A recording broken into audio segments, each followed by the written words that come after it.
Hello everyone, welcome to Kaushalam. आज हम बात करने वाले हैं जीएसटी के रजिस्ट्रेशन की लायबिलिटी के बारे में। कब आपके ऊपर जीएसटी में अपने आप के अपने बिजनेस को रजिस्टर्ड कराने की लायबिलिटी आएगी। जब हम कोई नया बिजनेस स्टार्ट करते हैं या एग्जिस्टिंग हमारा बिजनेस अगर चल रहा है, हमारे पास एक क्वेश्चन है, क्या हम जीएसटी में लायबल है रजिस्टर्ड होने के लिए? क्या हमारे ऊपर जीएसटी की लायबिलिटी आती है? तो आज उसी क्वेश्चन का आंसर हम आपको देने जा रहे हैं इस वीडियो के माध्यम से। तो हम बात कर रहे हैं जीएसटी में किसे रजिस्ट्रेशन कराना कंपलसरी है। अब अगर आप पहले से एक एग्जिस्टिंग बिजनेस है, जीएसटी एक्ट 2017 में इंडिया में एप्लीकेबल हुआ, उससे पहले ही आपके पास और भी पहले एक्ट थे, जैसे वेट था, अगर हम बात करें वैल्यू एडेड टैक्स जो स्टेट्स में एप्लीकेबल होता था, एक्साइज एक्ट था, सर्विस टैक्स एक्ट था।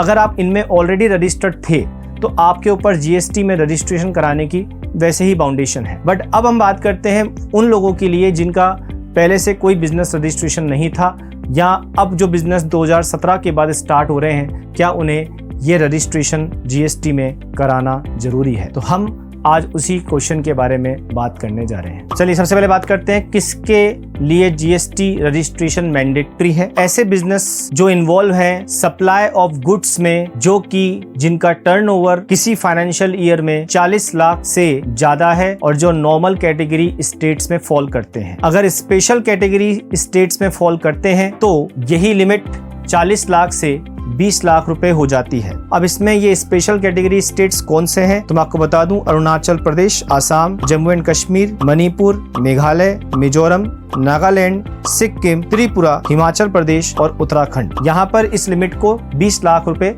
रखा गया है, जिन्हें स्पेशल कैटेगरी स्टेट्स कहा जा रहा है। इसका कारण यह है क्योंकि यहाँ जो व्यापार है, बिजनेस है, थोड़ा कम है, इसलिए इनके लिए रजिस्ट्रेशन की लिमिट भी कम रखी गई है। अब हम बात करते हैं उन बिजनेसेस की जो कि सर्विसेज में है या सर्विस प्रोवाइड कराते हैं। तो जो सप्लाई करते हैं सर्विसेज की, उनके लिए जीएसटी में रजिस्ट्रेशन कराने की जो लिमिट है वो 20 लाख रुपए की है। अगर नॉर्मल कैटेगरी स्टेट्स में अगर आप आते हैं और स्पेशल कैटेगरी स्टेट्स में आते हैं तो यही लिमिट 10 लाख रुपए की है। मतलब आपका टर्नओवर, आपकी जो वैल्यू ऑफ सर्विसेज है, अगर आपने 10 लाख या 20 लाख जो भी स्टेट्स हैं उसके हिसाब से आपने अगर प्रोवाइड कराई है, उससे ज्यादा की सर्विसेज प्रोवाइड कराई है, तो आपके ऊपर जीएसटी के रजिस्ट्रेशन की लायबिलिटी आती है। यहाँ मैं आपको बता दूं, बिजनेस कोई भी हो सकता है, चाहे वो कोई कंपनी हो, चाहे कोई फर्म हो, कोई इंडिविजुअल प्रोप्राइटरशिप फर्म हो, बॉडी ऑफ इंडिविजुअल हो, या कोई एसोसिएशन ऑफ पर्सन हो, किसी भी तरह का बिजनेस हो।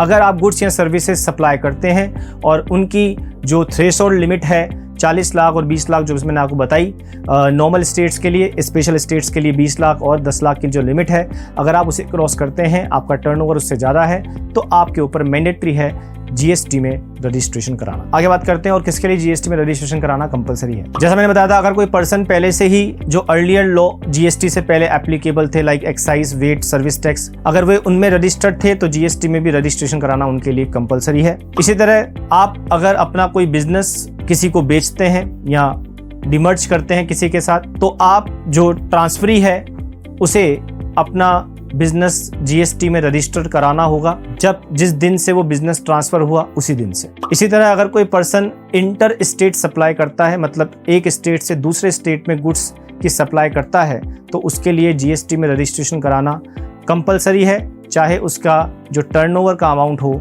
वो 40 लाख या 20 लाख से कम ही क्यों ना हो। अगला है casual taxable person. Casual taxable person का मतलब है ऐसे लोग जो कि गुड्स या सर्विस की सप्लाई करते हैं ओकेजनली ऐसी टेरिटरी में जहां पर जीएसटी एप्लीकेबल है, लेकिन उनका एक फिक्स बिजनेस प्लेस नहीं है उस टेरिटरी में, तो वहां पर उन्हें कैजुअल टैक्सेबल पर्सन कहा जाएगा। एग्जाम्पल के तौर पर, अगर एक पर्सन जिसका प्लेस ऑफ बिजनेस बेंगलुरु है और सप्लाई करता है टैक्सेबल कंसल्टिंग सर्विसेज को पुणे में, तो पुणे में उसका कोई बिजनेस प्लेस नहीं है, तो ऐसे पर्सन को हम कैजुअल टैक्सेबल पर्सन कहेंगे पुणे के लिए। इसके बाद है नॉन रेसिडेंट टैक्सेबल पर्सन्स, किसी सप्लायर के एजेंट, ऐसे लोग जो कि रिवर्स चार्ज में टैक्स पे करेंगे या जिनके ऊपर रिवर्स चार्ज में टैक्स पे करने की लायबिलिटी आती है। Input service distributor, e commerce operator और एग्रीगेटर, यहाँ यदि कोई व्यक्ति जो कि ई कॉमर्स के द्वारा गुड्स या सर्विस की सप्लाई करता है। इसी तरह कोई व्यक्ति सप्लाई करता है ऑनलाइन इंफॉर्मेशन या डेटाबेस सर्विसेज एक प्लेस से दूसरे प्लेस पर। तो यहाँ हमने बात करी किन किन लोगों को, किन बिजनेसेस को जीएसटी में रजिस्ट्रेशन कराना